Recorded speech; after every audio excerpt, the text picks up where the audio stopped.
বিশ্বনবীকে special surprise দেওয়ার জন্য আল্লাহ প্ল্যান করলেন।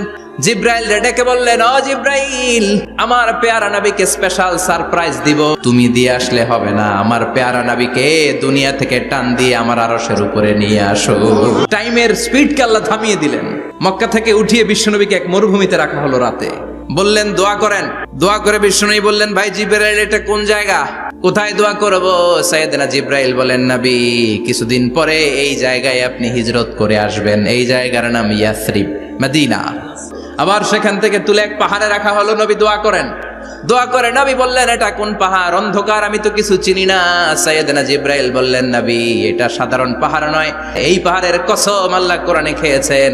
এই পাহাড়টা হলো আপনার ভাই মুসার পাহাড়, তুর পাহাড়, যেই নবীর মেরাজ হয়েছে, আর কোন নবীর হয় নাই। এই মেরাজ করতে যে কত কাণ্ড, কত প্ল্যান প্রোগ্রাম আল্লাহর।